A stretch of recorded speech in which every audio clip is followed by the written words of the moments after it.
World Financial Group offers entrepreneurs from all backgrounds the opportunity to start their own business on a level playing field.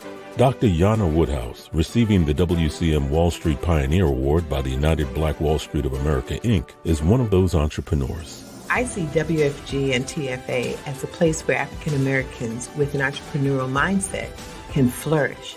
And the bonus, we help families and serve the communities across the country. To learn more about us, go to worldfinancialgroup.com. We are the sons and daughters of the soul. We are resilient and forever forward-thinking. We ask for nothing else than the opportunity to live and to create the lives that we were meant to live. We want nothing but an equal chance at options and possibilities. The same possibilities and options to live out our potential as our fellow man. We want to be heard, understood, and expressive in our reality. We are the future. We are the creative. We are here.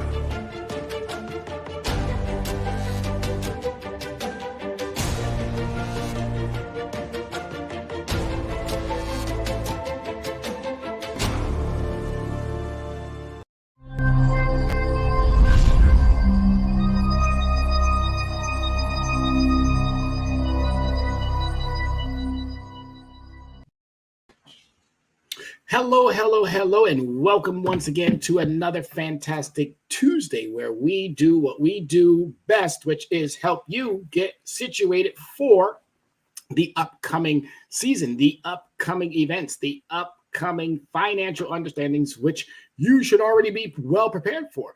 But because we know that most of us aren't, and being that this is the last Tuesday of the month of April, which is Financial Literacy Month, we're going to do what we do our best at, which is helping you get to that next level. Thank you, everybody, thank you for being here. Thank you for allowing me, as always, the opportunity to be on your video screens, inside your homes, inside your communities, your neighborhoods, because as I tell everyone all the time, I love what I do, and what I do is not work. It's to help you get to that next level. It's to help you understand that you're going to have to do more. You're going to have to step outside of your comfort zone, step outside of what you've known previously in the past, step outside of all that information that may have been given to you over the course of your life, and start reevaluating the state of your credit. The state of your credit. What is the state of your credit? How well positioned are you for the next decade, for the next 2 decades, next 3 decades? How well positioned are you for the next year? Because if you're not sitting in a comfortable position, then you're somewhere sitting where you've got a lot of worry and concern. And these shows right here are the shows that allow for us to help you get to that next level, help you recover with the understanding that as long as you have willing partners, as long as you have willing participants, individuals that do not mind stepping out of their comfort zone to make sure that you are going to be okay, that's a win-win. And I am one of those individuals that do not mind. I've done all the heavy lifting, and I'm going to constantly keep saying it. I've done all the heavy lifting. This for you is now simple. I'm not anything like any of those companies out there, because I'm going to show you in just a minute what I mean by like those other companies. We focus on your recovery. Okay, your recovery. And most people don't quite get it. Well, what do you mean recovery? I'm not an alcoholic. I'm not someone who's on a substance. Yes, you do need recovery. Trust me when I tell you. Financial obligations do have almost some of the same debilitating understandings as being an alcoholic, as being someone who's a substance abuser. And substance abuse, it could be anything. Financial literacy will help you with all of those matters, because it starts to hone in your attention into what you should be focusing on. How am I using my resources? It doesn't matter if you are the richest person in the world. I'm not going to say much about that individual because he just bought Twitter, and I'm off of Twitter come Monday. But I am going to tell you, even if you are the richest or not so wealthy, Financial literacy can help you with managing every aspect of your finances, which will give you more ease, which will give you more comfort, which will give you more of what you really want, which is life, liberty, and the pursuit of happiness, what this country was built upon, what this country was supposed to be delivering to us. But obviously, as we already know, too many hands are in the pot. Well, I'm now here to help you get all of those hands out of the pot, and the only hand that needs to be in your pot is yours. That's right. I'm talking about what we already know, and it's credit. Financial literacy has a bunch of components, but the component that I'm dealing with the most is how your credit affects you. And with that being said, we're going to jump right into the program. What is the state of your credit? If you don't know the state of your credit, then you have a issue, you have a concern, you have a situation that you may want to start addressing. And this is what these shows are all about. But I forgot one important thing prior to, and it seems to be, it's not that I always, but sometimes I get right into the show and I really want to dive in. But I always want to say thank you to everyone who makes that time. Always want to give a shout out to the creator, because without him, none of this would be possible. And as always, if you haven't, this is what we do. Go ahead and send one notification out to one of your nearest, dearest, closest friends. Let them know, hey, he's back on again. He's talking that story. He's talking that info. He's giving us the 411, the 911, the 311, the 611. He's there giving us all the 11s that we need to make sure that we're going to be financially prepared, financially fit, financially stable, financially okay for whatever might be coming our way. So again, what's the state of your credit? If you don't know, these are now the times in which you should be finding out. All right, so map your own financial future. You got to map it. Nobody else can map it. I was telling one of my students today, she always asks me for questions, she always asks me for answers. And I always look at her and I go, young lady, why are you asking me always for answers? Do you do any of the work? And she's like, well, yeah, Mr. Glover, of course I do some of the work. And I always look back at her. I'm like, no, you throw out a question after I've given you a question, and then you want an answer for both questions. And it's like, are you serious? You know better than that. All right. So again, ladies and gentlemen, financial literacy, as I said earlier, it's a bunch of components. It's a bunch of components that will help you, your objectives, your actions, your analysis, your strategies, your growth, your management, your plans, your investments. You got to have an idea, because without any of this, it's going to be very challenging for you to understand, is my money actually working for me? Your money's working for you, but I can tell you right now, it's probably working harder for somebody else and not as much as it should be for you. So this is why we do this. And being that it is the last Tuesday of the month, you can get financial literacy every single day, 24/7, 365. Don't just single it or singular it to just this particular month. No, make sure this becomes a monthly understanding that you can dive into every single month. All right, take care of it. I'm telling you, if you put a plan together, if you have an action plan, if you have objectives, if you have strategies, you will be not only impressed and surprise yourself, but everything that you want financially will be right there for you. And I'm telling you, the interest rates will be super low. Worried about inflation? Don't worry about that, because inflation is a monetary policy issue. We might be feeling it because, of course, our money comes in and it goes almost immediately back out. We make our money off wages. Rich folks make their money off assets. So we feel it almost immediately. As soon as that paycheck hits the bank, we're already doing what we're supposed to be doing, which is paying those necessary bills, moving on to that next understanding. So again, how are you mapping out your financial future? Because if you're not doing it as successful as we want you to, but remember, you don't have a bookkeeper, you don't have an accountant, you are the CEO of your own home, so you have to then figure out, how do I manage that more successfully? Right? So that's why we do this financial literacy. That's why we talk to you so intensely about mapping out your financial future, making sure that you have a plan to succeed, because if you don't have a plan to succeed, you have a plan to fail. All right, so here's what I was referring to, and you'll probably understand where I'm going with this, because repair, fix, and of course that what we do, which is recover. All right, so repair, there's a lot of companies out there that call themselves credit repair companies. Now I want you to look at the verb, and then I want you to look at the noun. Fix or mend, a thing suffering from damage or fault. Now again, yes, your credit report has been damaged. There is some faults that are within that, but again, you cannot repair credit. You can't fix it. You can't mend it. There's no getting around that. But I want you to really understand the verbs and the nouns that go with these words, because we got to change the narrative. We got to make sure that you understand why certain things don't work when you're looking online, or when you're getting those phone calls, or when you go on your emails and you're wondering, okay, this is another company that is a credit repair company, or is it a credit fix company. Neither nor fixing nor repair is ever going to work.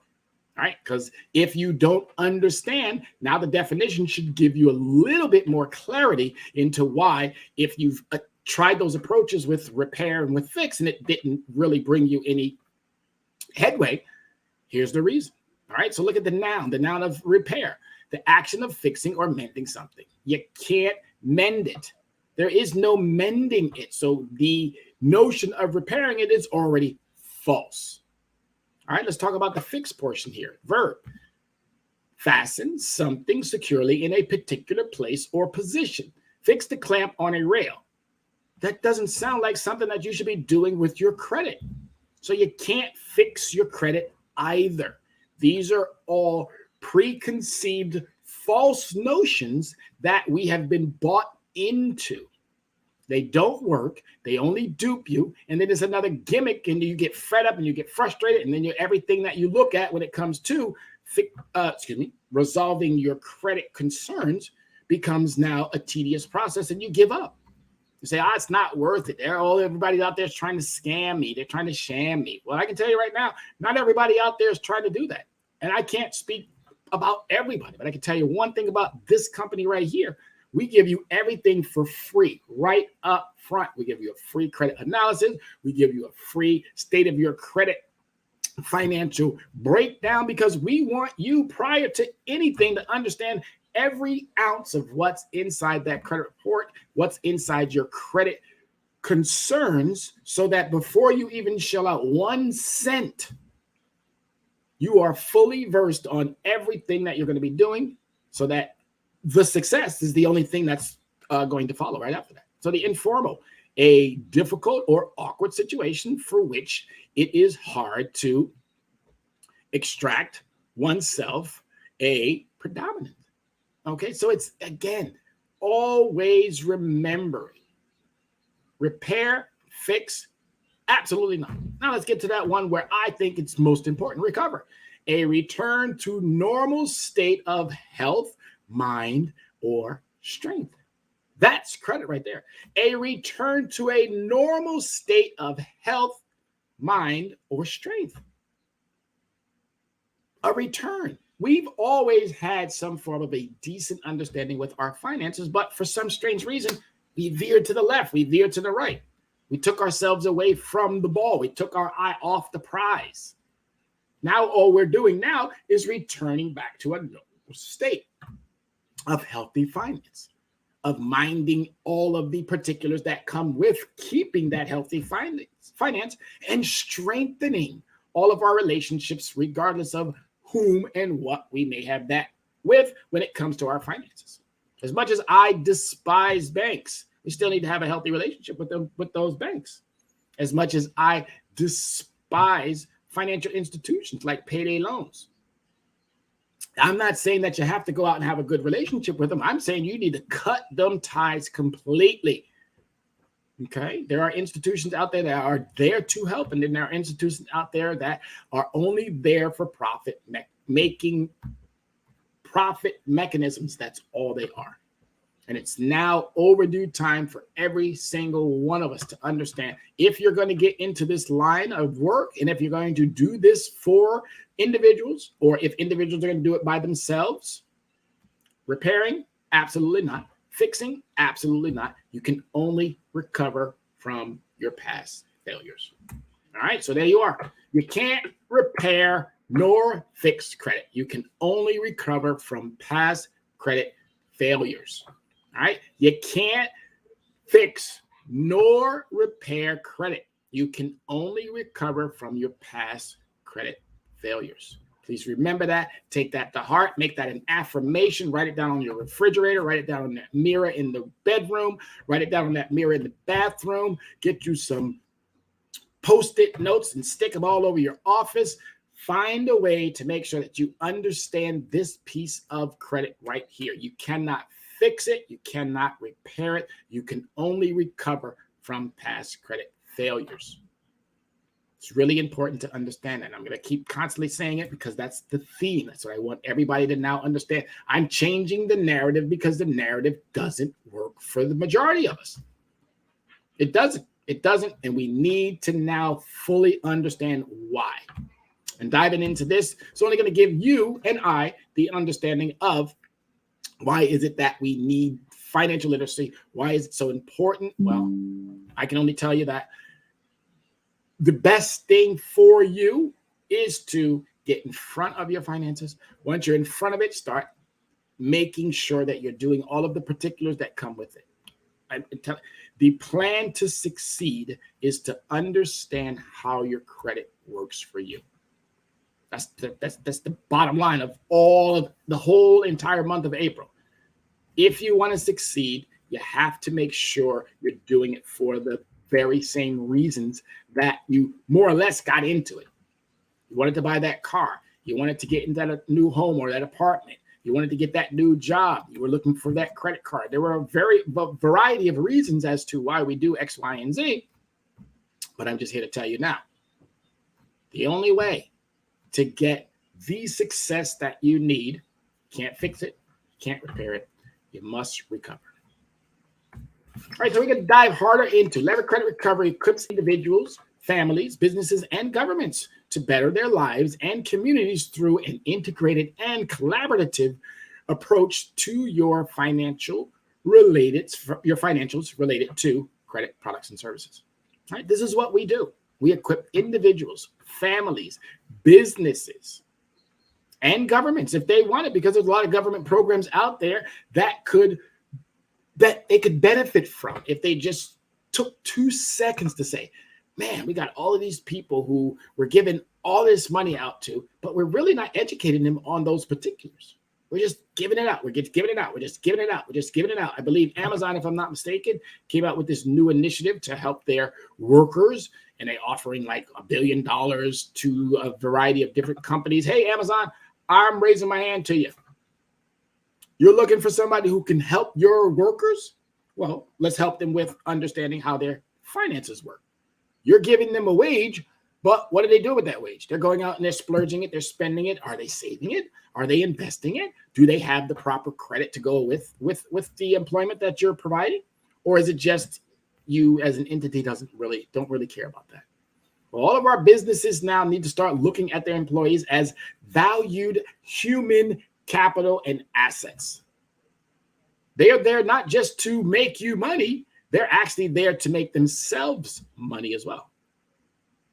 And if you keep devaluing them by thinking that they are of no worth to you, only just as labor, well, you can get a lot more out of your employees if you take them down those necessary roads to financial stability. Just because you give them a job, you're not doing everything that you possibly can be doing. And this is a call to action for any business, any individual, any family, and also our government entities. Reach out to companies like ours, the small ones, the little ones who don't mind jumping in and resolving your concerns. Big business isn't doing that. They're not doing that. I don't see Bank of America talking their head off about financial literacy. Wells Fargo, Chase, they might do a little bit here and there. They're not doing what they should be doing to make sure our communities are growing. Even your regional local banks, they're not doing it as much as they should be doing. They should be doing a lot more. They should be doing a lot more, but they're not doing a lot more because that's not in their best interest. It doesn't serve their overall business portfolio to help consumers, which if they did, oh my goodness, you'd have far better customers, you'd have far better consumers, you'd have far better citizens. But you got to want it more than we do. So if you are an individual, if you are a family, if you are a business, if you are a government agency looking for somebody to improve your business, you individually, your family, your government program, it's now time that you start looking out to companies that understand credit, that understand the importance of credit and how we as citizens must recover from past credit failures. It's just that simple. All right, so your money decisions, who's in control? Are you really in control of your money decisions? Most people make decisions about how to use money every day.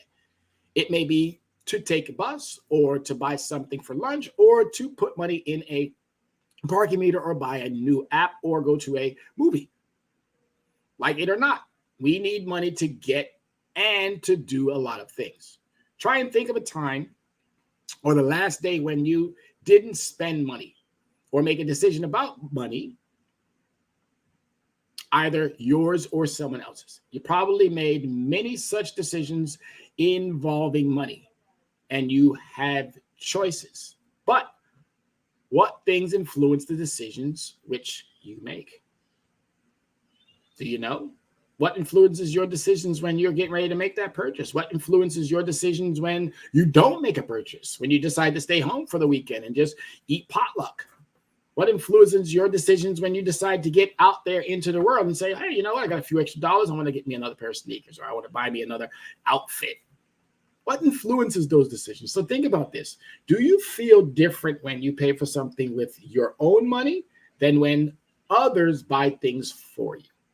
It's a very simple question. Don't overanalyze. Don't overthink it.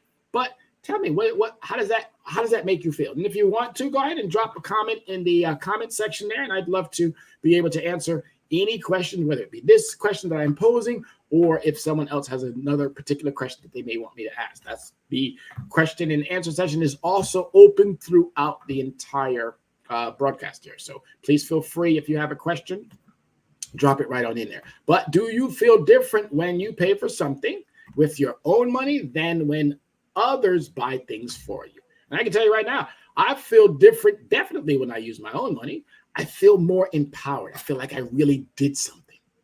When someone buys something for me, I'm kind of like, I think there's got to be a return, because there is always, at least in my opinion, quid pro quo. If you do something for somebody got to do it back. You got to do it back for them. I don't operate like that. If I do something for somebody, the creator for me is the one who's going to take care of me. My reward is going to come from a much higher location and a much higher destination. So I don't necessarily have to have someone give me something back. So I'm a completely different person when it comes to this particular question. I do because I can. I don't do because I have to. I do because I can. And I don't do it with any understanding of, because I did for you, you have to do for me. That's not how it works. The Creator gave us way too much understanding, gave us way too much life and liberty about ourselves that we should always understand. We help our fellow man and sister. We help our fellow brethren, whether they be African American, whether they be Hispanic, whether they be Asian, whether they be Caucasian. Doesn't matter. Because as much as the rich think that they're getting over right now, I can tell you right now, if blacks and Hispanics were to stop for one day, not spending a red cent, do you know what kind of shockwaves would go through this market? Do you have any idea what kind of shock waves would go to this market? We're only 13, 18% of the population, but our buying power is out of this world. So think about that for a second. We might not have as far as assets, but we do a lot when it comes to making sure that rich people get richer and richer and richer and richer and richer. And now we have to decide. Is it necessary to constantly keep putting that money into somebody else's pocket, or should I be doing more to make sure that my financial situation is secured? All right. So when it comes to your money, Who's in control? Factors affecting money decisions. Think about the last time, again, items of clothing which you bought. What factors affected your decision? Emotions? Was it how you felt looking at the item that is your emotional response? How did you feel? How did those sneakers make you feel when you walked around in them for a little bit at the Foot Locker or at your favorite sports store or shoe store? How did it make you feel? Did you get all kind of tingly on the inside? Or is it not an emotional thing for you? Is it something of a necessity? Is it something that you know I need to have and it's going to make my job performance a lot better, so I better go out and get them? Or is it just, I got 25 million pairs, excuse me, not million pair, but 2,500 pair in the closet, and I just wanted to get another pair. And that's a lot of what we do, emotional shopping, emotional spending. And we have to withdraw from that because that's going to have a dramatic effect on your money. Excuse me. Friends and peers. Was it your friends and what you thought they would think about your choice? That is some kind of peer pressure affecting your decision. Oh, I got to do this because I got this event coming up. And if I'm not looking this way, then so-and-so is going to think I don't have it. I can't do it. Are we still at this age, still being peer pressured into making horrible financial decisions? If you are, it's time to now take a step back. It's time to now remove yourself from individuals who make you do things that you normally under normal circumstances would not do. As I tell my students all the time, it's okay to have bad friends. You just got to understand when it's time to depart. Peace out, my guy. I'm going this way because I'm not getting caught up in anything that might jeopardize my freedom.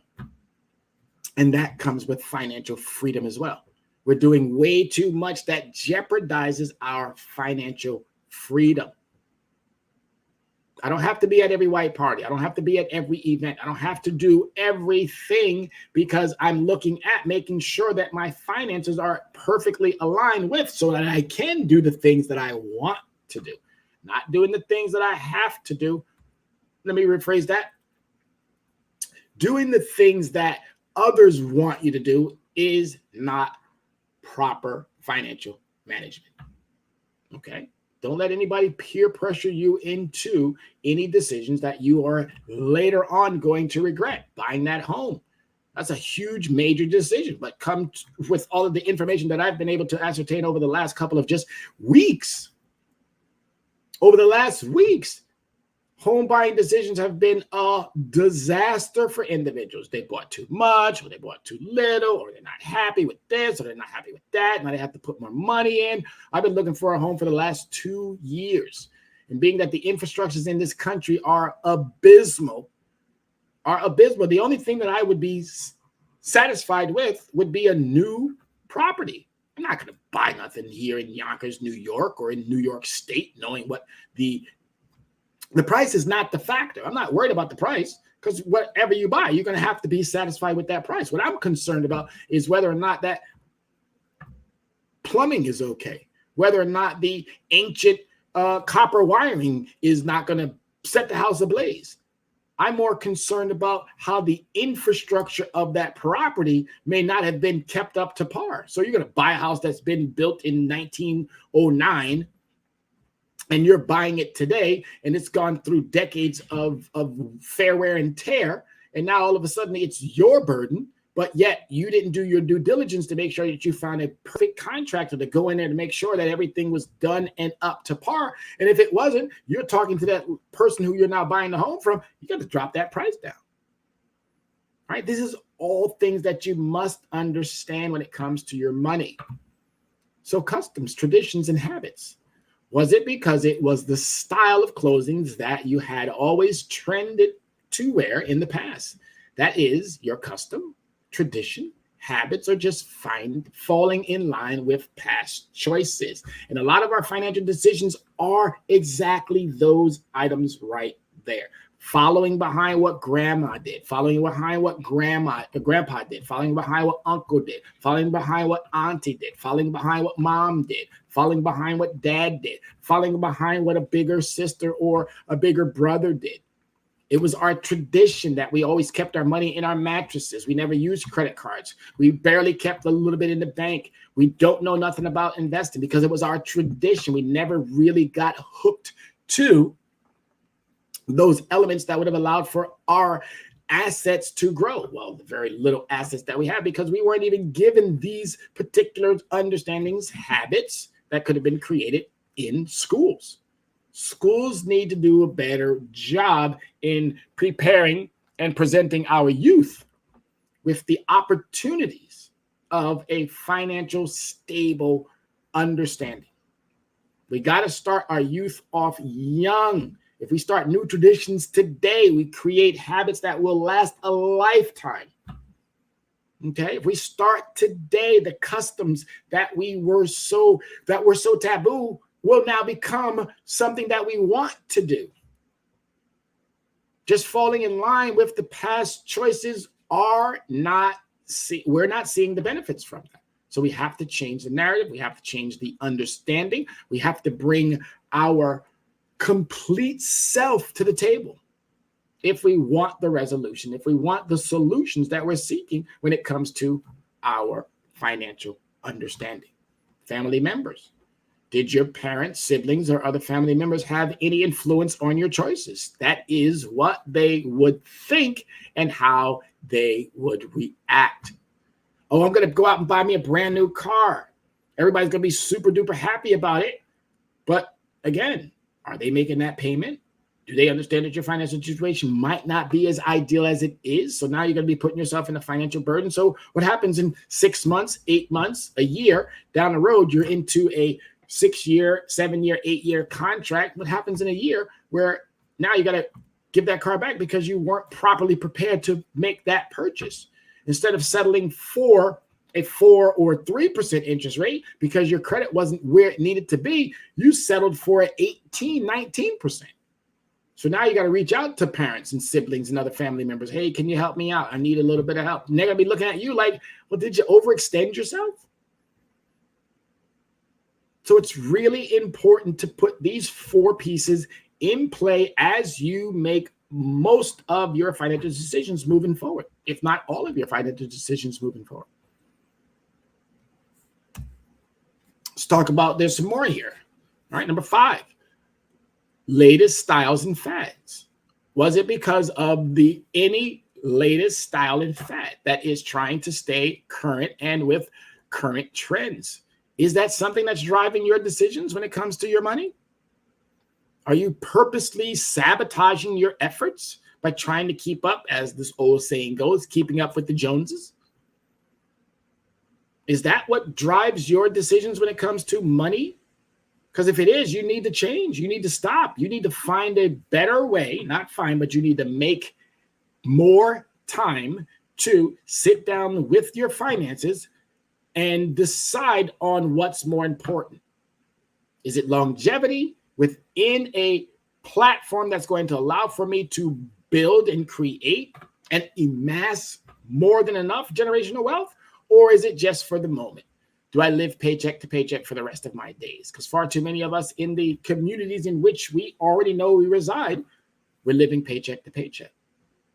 We got to change what we do not like about our financial situations. And once we do that, I'm telling you, everything else will fall into play. You'll find that your ulcers are gone. You'll find out that there's a little bit more pep in your step. You'll start looking better. You'll start feeling better. You'll start emoting some positivity that others will look at you and go, my goodness, I need that person's got. Once you start doing that, I'm telling you, your life will change. Stop buying into number 6 here, the advertising. Was it because of any commercials or ads, promotions, or celebrity endorsements that you saw that had an impact on you? This is some form of advertising.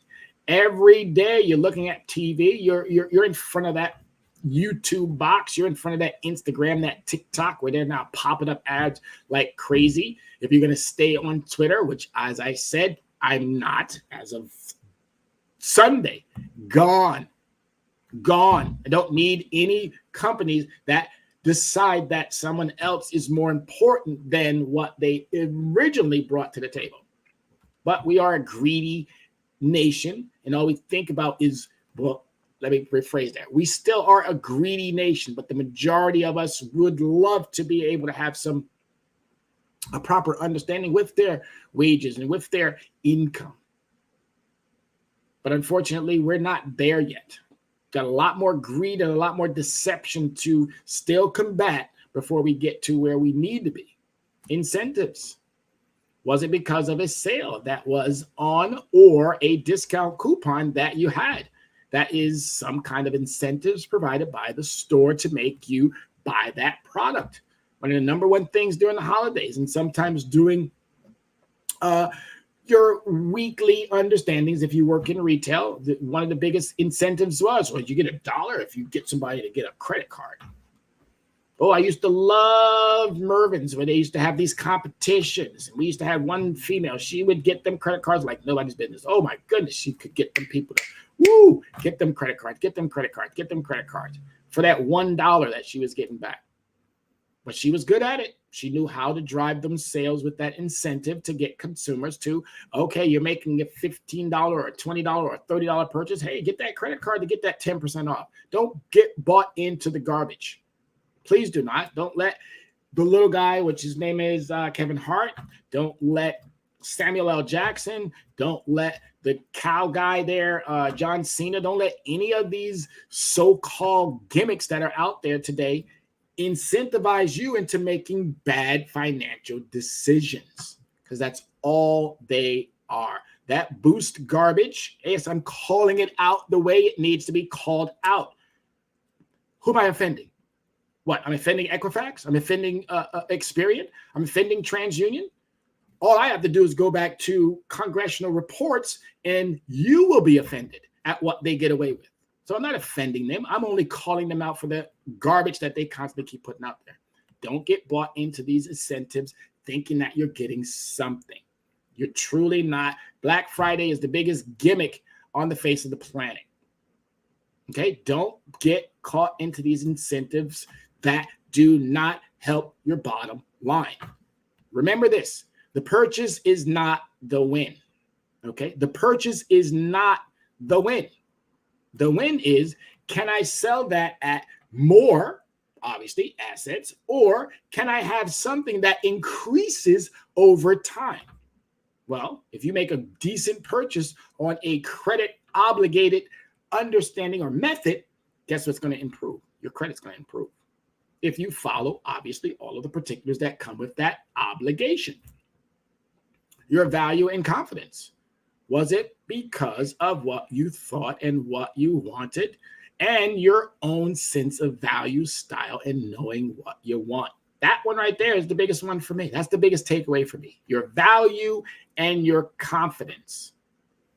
If you know that this is going to be a great purchase and it's going to turn out, you're going to get a huge return on your purchase, by all means. By all means, do it. If you have a plan to already in play, knowing that the purchase that you're going to make is going to yield me X, Y, and Z over this time frame, do it. Add value to your decision, which will give you 100% confidence in making sure that you meet every aspect that is being required or asked of you. Because once you do that, now you're in that position of, I'm in control. I understand my money. Nobody else understands my money. They might think they understand your money, but you understand your money, and you will challenge every ounce of what is not going your way, because that's what financial literacy is all about. It's about making sure that everything is accurate.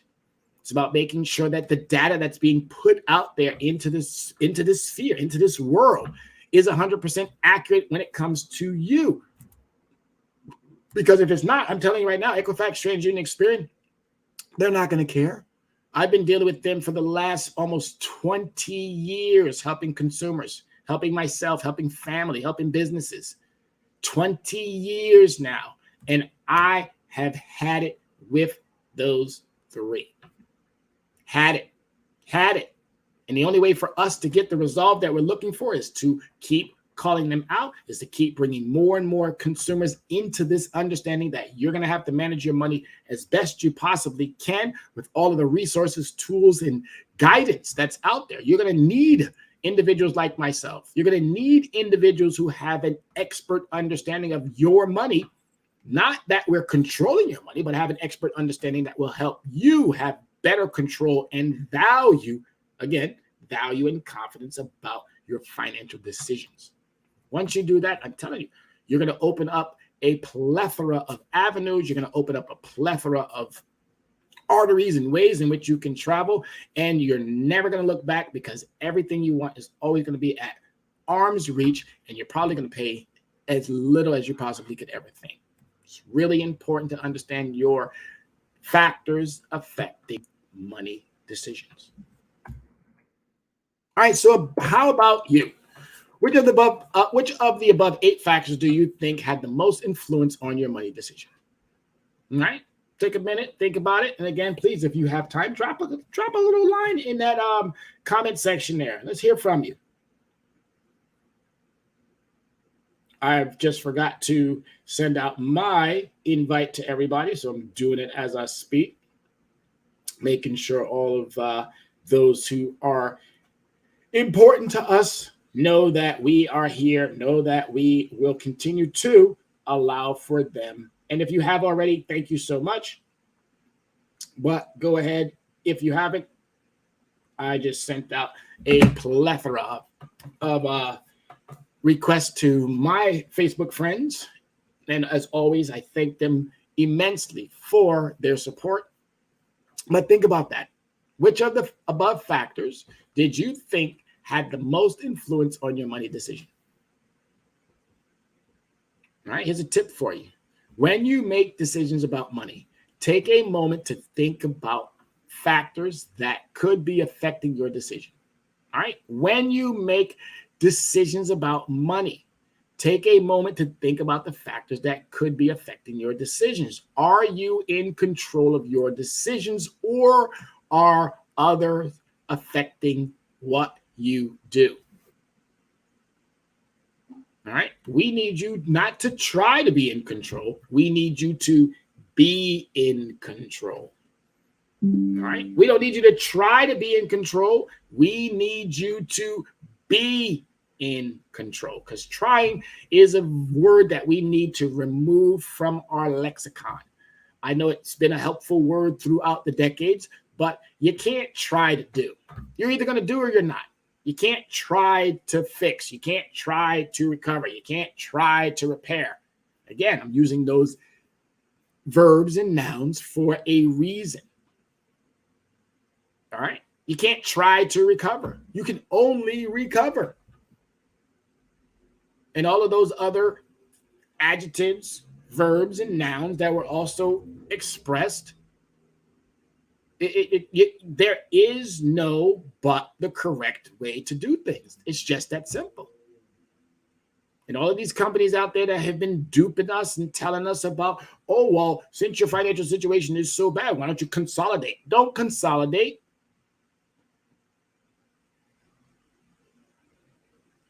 All of those institutions out there that are telling you, oh, we can help you and we're not going to charge you this and that and so forth and so on. Be careful of those entities.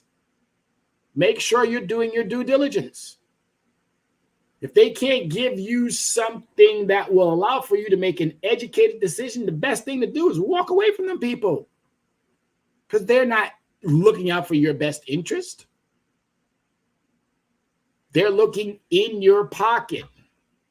And I heard something so disturbing this week when it came to computers, and how, again, simple typing in your browsers, attaching these things called trackers, they know more about you than you know about yourself.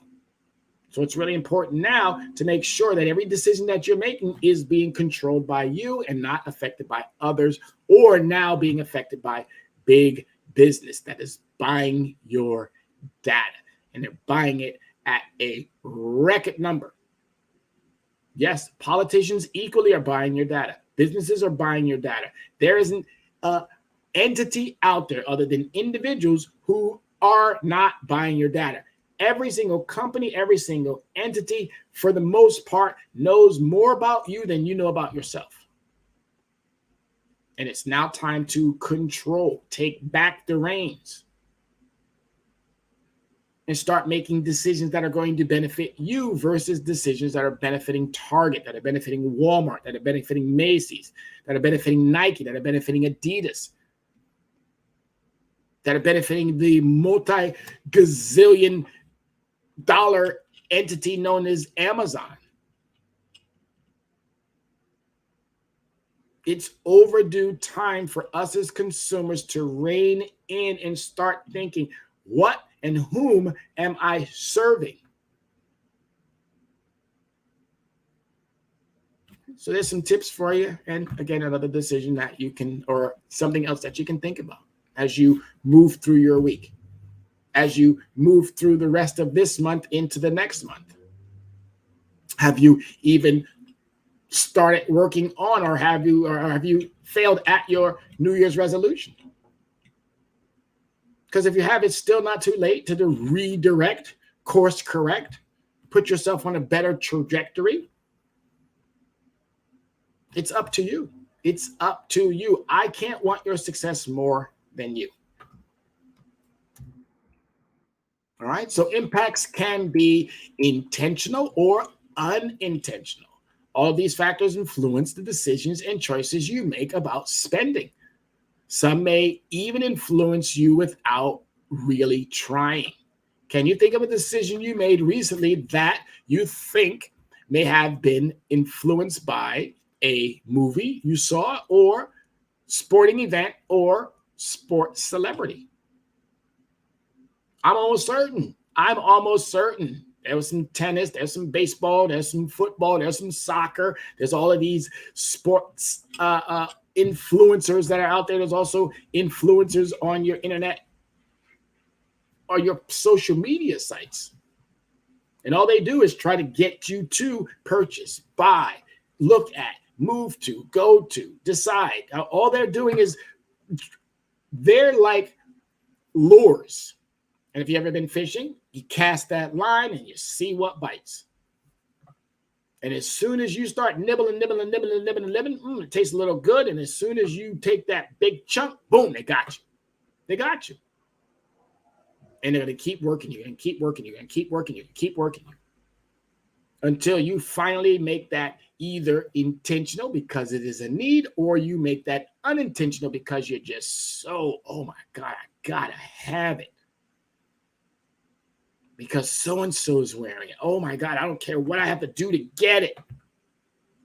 That's not proper financial management. That's not proper financial money-making decisions. Or someone you met. In the end, you will make the decision, but it is always good to consider the factors that might be having an impact on you.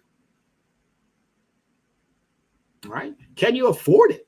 Another factor which is important and often gets too little consideration is whether or not you can afford it. With so many factors influencing us and affecting our decisions about money and spending, we may buy something we don't really need or want and may not use or won't use for long. That's pretty terrible. That's pretty terrible. You'll spend $200, $300 on a pair of shoes and you'll wear them one time, two times, maybe even three times. And you put them in the closet, and then 2 months later down the road, oh, I need another pair of shoes. Need another pair of sneakers. Need another jacket. Need another jeans. Need another sweatsuit. Need another hat. Need another whatever it is. And we'll keep putting ourselves deeper and deeper and deeper and deeper into a hole thinking, oh, well, I need this. There's a need for this. No matter the cost, there's a need for it. That's not always the best financial decision one should be making. Always consider, can I afford it? Look back on past decisions. Once a decision is made, you can look back and think about it, whether or not it was a good for you or not. If it was, why? If it wasn't, why not? Again, ask those questions to yourself so that you can have a better understanding and feel comfortable about that decision. If it wasn't, why? Why did I just make that purchase? Is the receipt still on the item? Can I take it back? Did I wear it? If it was a good decision, why was it a good decision? Hey, you know what? I need these because the longer I walk or run or whatever, it's going to help my performance. Well, then there you are. There's the justification for it. Sometimes we make good decisions and sometimes we make bad ones. It's okay. The important thing is to learn from the decision that weren't so good. In the end, though, each of us strive to make the best decision we can about money. And that is one of our goals with money and youth. This is something that we have to make sure that our youth understand. Something that we have to, when your child gets upset about, I can't get you that $200 book backpack. Trust me when I tell you, I'm a teacher. I'm in school. I see kids walking around with $195 backpacks, $150 backpacks.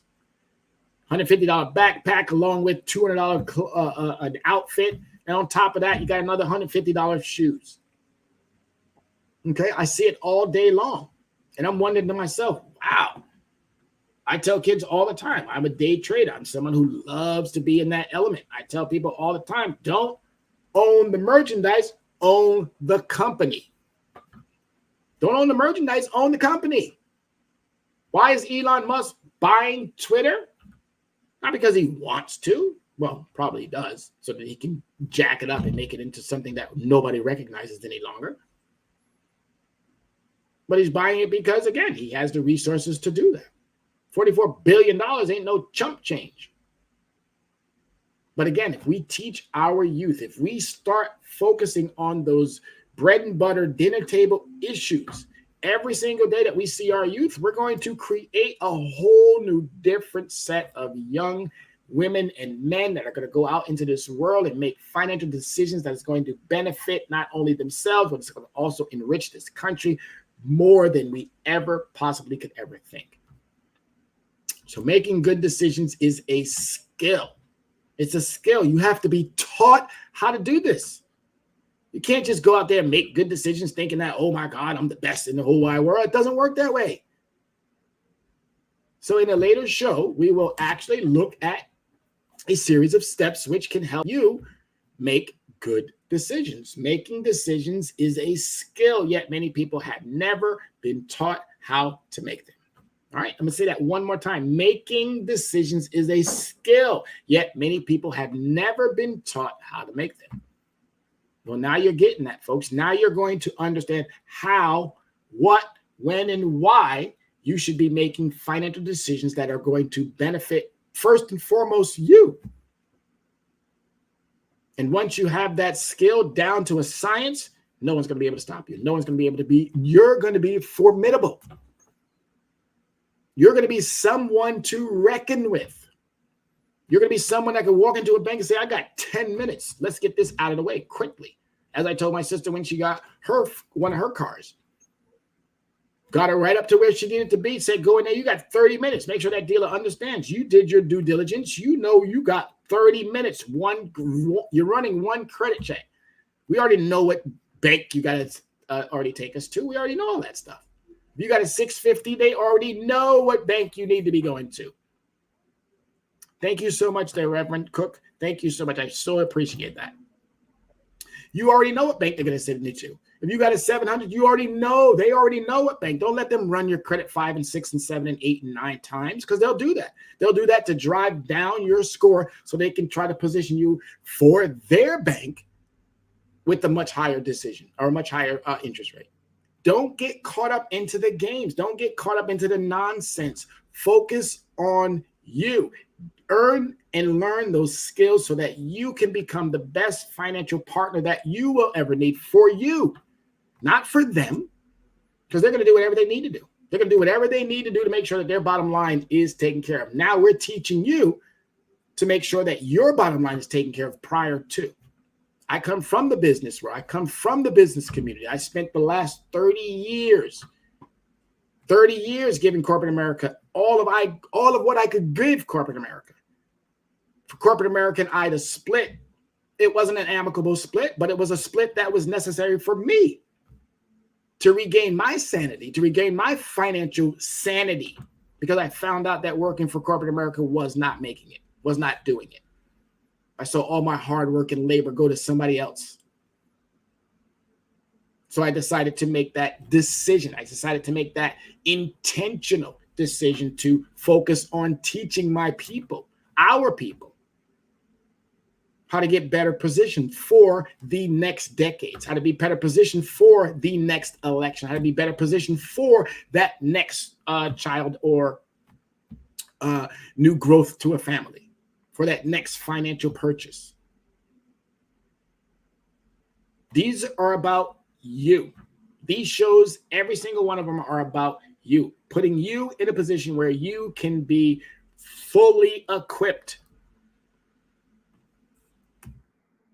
Right, so taking control, setting goals, and finding a balance. Your happiness is another important factor. Each of us have to figure out what will make us happy today, tomorrow, next week, and next year, and in the years to come. If you are one who thinks more about today and tomorrow rather than the future, you are probably one who likely looks for instant gratification. This is when you want something, you want it now. Sometimes that's not always feasible. We've changed our society into something similar to this instant gratification society. YouTube gave us instant gratification. Instagram, instant gratification. Twitter, instant gratification. Having a response like that, instant gratification. If you like instant gratification, taking control can be a challenge. It's really important to understand. Am I someone who doesn't mind waiting for the ideal moment? Or do I have to have it right then, right now? As we wrap this up, I'm going to leave you with a couple of more understandings here. How about you? What for you are the key things you think will make you happy? All right. So again, look to this again. What about you? What for you are the key things that you think will help make a happy life for you? Once you figure that out, I want you to send me an email. Say, hey, you know what? I think I found something. Text me. Drop a quickie in the comment section. What's going to make you happy? Financially, what's going to make you happy? Is it an 850 score? Is it a brand new car? Is it a house? What do you think is going to make you happy? I can tell you right now, what's going to put you on the path to happiness is being financially literate when it comes to credit. That's the key. That's the doorway. That's the platform that I always like to tell everybody. That's the foundation. Before you begin to erect them walls, before you put that ceiling on, you're going to need to have a foundation that can withstand anything, any circumstance, any situation. And that foundation is going to come through credit. Control, please. Taking control, setting goals, and finding a balance is going to make you happy. It's going to make you happier than you ever thought you possibly could be. And it's going to help you manage your money far more effectively than you ever have managed it previously.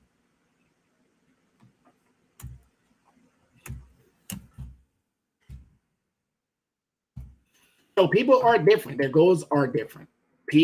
Different people have different goals. We understand that we're not the same.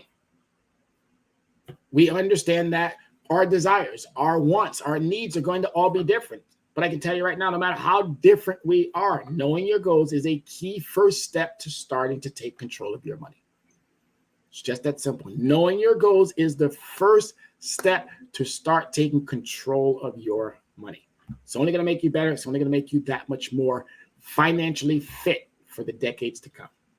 And as always, folks, I am very thankful. These shows go so quick with that content that you know and you love and you appreciate. It's right there on the tip of my tongue. So I'm always ready. I'm always able to go through these shows with the quickness, and it seems like an hour just comes and it goes so fast. But as you can see, everybody, our recovery depends on what we do now.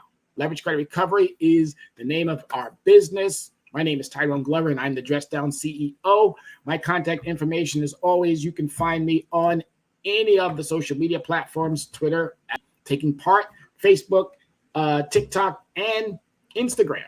Please, if you have time, book a consultation, 805-428-9424. And as always, leave me an email if that's the best way of getting in touch with me at leveragecreditrecovery@gmail.com. You can also reach me at another email, which is creditcoach411@gmail.com. And as always, reach me at the business, leveragecreditrecovery.com. As always, thank you so much. We appreciate you. We adore you. We love you. We just want to give you a shout out. We want to let you know that we are here. To all of our amazing women who are doing amazing things, please continue to keep doing what you're doing. I support you. I love you.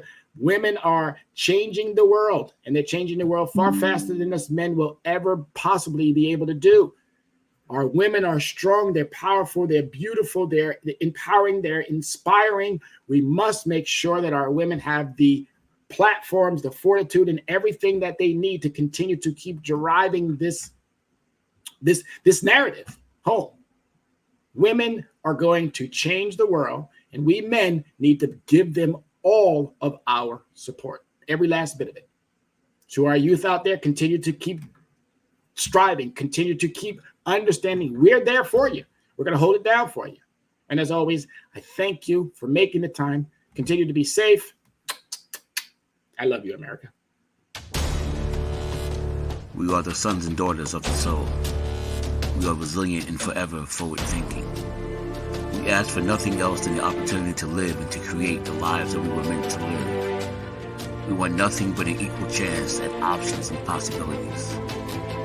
The same possibilities and options to live out our potential as our fellow man. We want to be heard, understood, and expressive in our reality. We are the future. We are the creative. We are here.